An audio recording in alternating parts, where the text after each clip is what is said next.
ప్రకృతి మనుగడకు ఏర్పడుతున్న సమస్యలు ప్రపంచానికి పెద్ద సమస్యగా మారిపోయాయని ప్రధాని నరేంద్ర మోదీ ఆందోళన వ్యక్తం చేశారు. ఢిల్లీలో కేంద్ర మంత్రి వెంకయ్యనాయుడు నివాసంలో జరిగిన సంక్రాంతి వేడుకలకు ప్రధాని ముఖ్య అతిథిగా హాజరయ్యారు. దేశంలో జరిగే ప్రతి పండుగ ప్రకృతికి ప్రతీకగానే జరుగుతాయని ప్రధాని అన్నారు. ఇదే వేదికపై నేపథ్య గాయకుడు ఎస్పీ బాలసుబ్రహ్మణ్యంను సన్మానించిన ప్రధాని స్వచ్ఛ భారత్ కోసం ఆయన చేస్తున్న కృషిని ప్రశంసించారు. తెలుగు సంస్కృతిని దేశ రాజధాని ఢిల్లీలో చాటుతూ ప్రతి ఏటా కేంద్ర మంత్రి వెంకయ్యనాయుడు ఏర్పాటు చేసిన సంక్రాంతి వేడుకలు ఈసారి కూడా ఘనంగా జరిగాయి. ప్రధాని నరేంద్ర మోదీ ముఖ్య అతిథిగా విచ్చేసిన ఈ కార్యక్రమానికి స్పీకర్ సుమిత్రా మహాజన్, కేంద్ర మంత్రులు, సుప్రీంకోర్టు న్యాయమూర్తులు సహా పలువురు ప్రముఖులు హాజరయ్యారు. ఈ సందర్భంగా తెలుగు సంస్కృతిని ఘనంగా చాటుతూ నిర్వహించిన సాంస్కృతిక కార్యక్రమాలు అలరించాయి.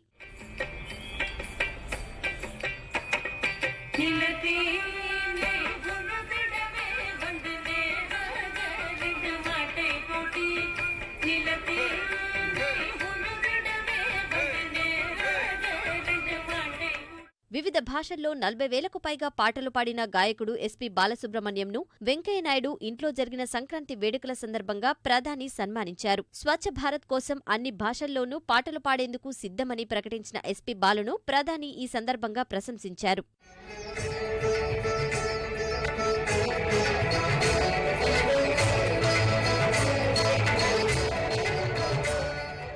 భారతదేశంలో జరిగే పండుగలు ప్రకృతికి ప్రతీకగా నిలుస్తాయని ప్రధాని అన్నారు. సంక్రాంతి పండుగ కూడా అదే కోవలో వస్తుందని ప్రధాని అన్నారు. ఇంత గొప్పదనమున్న ప్రకృతికి ప్రస్తుతం ఏర్పడుతున్న సమస్యలు పెద్ద సవాలుగా నిలిచాయని ప్రధాని ఆందోళన వ్యక్తం చేశారు.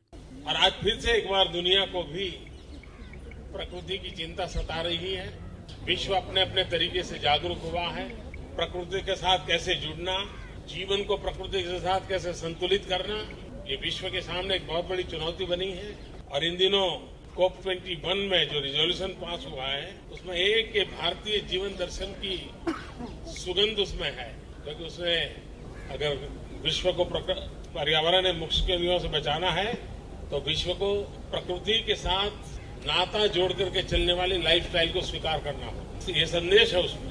ఢిల్లీలో తెలుగు సంస్కృతిని చాటడంతో పాటు ఇక్కడ ఉన్న దక్షిణాది వారిని అందరినీ ఒక్కచోట చేర్చేందుకు తాము ప్రతి ఏటా సంక్రాంతి పండుగను నిర్వహిస్తున్నట్టు కేంద్ర మంత్రి వెంకయ్యనాయుడు తెలిపారు. People mostly here are from Tamil Nadu, from Karnataka, from Kerala, from Andhra Pradesh and Telangana, and also from Puducherry.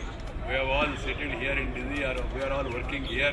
Some are IAS officers, some are IPS officers, some are other senior administrative heads of various departments, and some of them are working in different categories. So I thought they should have an occasion to meet, greet each other, and also to enjoy this festive occasion. That's why we conduct this program annually. ఆహ్వానాన్ని మన్నించి తీరక చేసుకుని వచ్చిన అతిథులకు వెంకయ్య ధన్యవాదాలు తెలిపారు.